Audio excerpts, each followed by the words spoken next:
Good morning. কেমন আছো তোমরা সবাই? আশা করি সবাই ভালো আছো আর আমিও বেশ ভালো আছি। কন্টেন্টের অভাবে অনেক দিন লং ভিডিও দিইনি। আজ একটা কন্টেন্ট পেলাম, তাই ভাবলাম তোমাদের সঙ্গে শেয়ার করি। দেখো, তোমাদেরও ভালো লাগবে। প্রায় 4.5 মাস পর বাড়ি যাচ্ছি। একদিকে যেমন ভীষণ ভালো লাগছে, বাবা মাকে কাছ থেকে দেখতে পাবো, ছুঁতে পারবো, আর একদিকে তেমন একটু কষ্টও হচ্ছে। কষ্টের কারণটা কি আমি নিশ্চয়ই তোমাদেরকে বলবো, তবে ভিডিও শেষে। তোমরা পুরো ভিডিওটা স্কিপ না করে দেখতে থাকো। আশা করি আজকের ভিডিও তোমাদের অনেক ভালো লাগবে। আর এই যে কুকুরগুলোকে দেখতে পাচ্ছ, এরা আমাদের বিল্ডিংয়ের নিচে সব সময়ই থাকে। আমার প্রতিদিন মাঝে মাঝে এদের জন্য বিস্কিট কিনে আনে আর ওদেরকে খেতে দেয়। আর এই যে বিস্কুটের প্যাকেটটা ওদের জন্যই কেনা ছিল। তো নিচে এসে দেখলাম ওরা নিচে দাঁড়িয়ে আছে, তাই ওদের বিস্কিটটা ওদেরকেই দিলাম।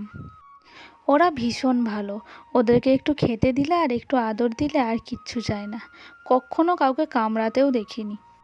যাই হোক, আমরা বেরিয়েছি অনেক সকালে। এতটা সকালে যে এখনও গাড়ি চলাচলই ঠিক করে শুরু হয়নি। জানি না গাড়ি পাবো নাকি, আর এই পাশে প্রদীপ টেনশন করছে গাড়ি পাবে কি পাবে না। ফাইনালি আমরা একটা গাড়ি পেলাম। তবে এই গাড়ির ড্রাইভার আগেই বলে দিয়েছিল যে উনি কোথাও দাঁড়াবেন না, একদম শিলিগুড়িতে গিয়ে দাঁড়াবে। তো আমাদের অনেকটা সুবিধাই হলো। সকালের দিকে রাস্তা প্রায় ফাঁকাই থাকে, অতটা জ্যাম থাকে না। তো আমরা খুব তাড়াতাড়ি পৌঁছে যাব এটাই আশা করলাম।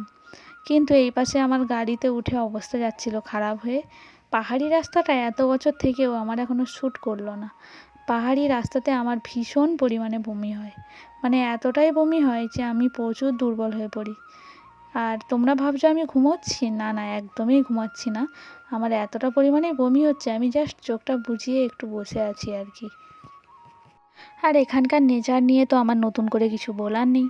তোমরা যারা আমার প্রত্যেকটা ভিডিও দেখো, তোমরা তো জানোই যে এখানকার নেচার অপূর্ব সুন্দর। যেই দিকেই তাকাবে সেই দিকে সবুজ আর সবুজ, পাহাড়, নদী, সব কিছু ভরপুর। এইবার বলি দুঃখের কথাটা কি। সেটা হলো আমি এবারে বাড়ি গিয়ে কয়েক মাস বাড়িতে থাকছি। এটা হয়তো শুনলে হয়তো তোমরা বলবে যে এটা আর এমন কি দুঃখের ব্যাপার। সত্যি বলতে মেয়েরা না ভীষণ মায়ায় জড়িয়ে পড়ে কম সময়ের মধ্যে। আমরা যেন সব কিছুই চাই। আমরা বরের কাছে থাকলে ভাবি মা বাবাকে চাই, আর মা বাবার কাছে থাকলে বরকে মিস করি। মানে আমরা সব কিছুই চাই। ওই জন্যেই নিজের লোককে ছেড়ে থাকতে কার ভালো লাগে বলো। দেখো, কথা বলতে বলতে আমরা শিলিগুড়ি পৌঁছে গেলাম। আর এটা হলো একটা লোকনাথ বাবার মন্দির। গাড়ির সময় হচ্ছিল না বলে সেই জন্য আমরা এখানে কিছুক্ষণ ওয়েট করছিলাম। আর এই পাশে আমাদের বাস ছেড়েও দিল। দেখো, চারিদিকে শুধু সবুজ আর সবুজ। অনেক দিন পর সমতল ভূমিতে এসে বেশ ভালো লাগছে। রাস্তার দুই দিকেই শুধু চা বাগান আর চা বাগান। যাই হোক, দেখতে দেখতে তো বিকাল গড়িয়ে সন্ধে হয়ে গেল। আর ফাইনালি আমাদের গাড়ি এসে থামলো একটা ধাবাতে। ওখানে আমরা ডিনার সেরে ফেললাম। আর এটা হলো পরের দিন সকালে। তবে সিকিমের থেকে এই প্লেন সাইডে কিন্তু বেশ গরম। বেশ গরম মানে অনেকটাই গরম। আর ফাইনালি আমাদের বাস এসে থামলো শক্তিগড়ে। আর শক্তিগড়ে এসেছি, শক্তিগড়ের ল্যাংচা নেবো না তা কখনো হয়? তোমরা তো জানোই শক্তিগড়ের ল্যাংচা বিখ্যাত। তাই নিয়ে নিলাম শক্তিগড়ের ল্যাংচা। আর আমার পতিদেব করলো টিফিন, পুরি আর ছোলার ডাল।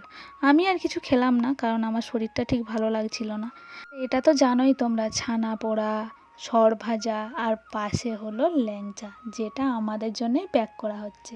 কার কার শক্তিগড়ের ল্যাংচা খেতে ভালো লাগে ঝটপট কমেন্ট করে ফেলো দেখি। আর নিয়ে নিলাম অনেক কিছুই।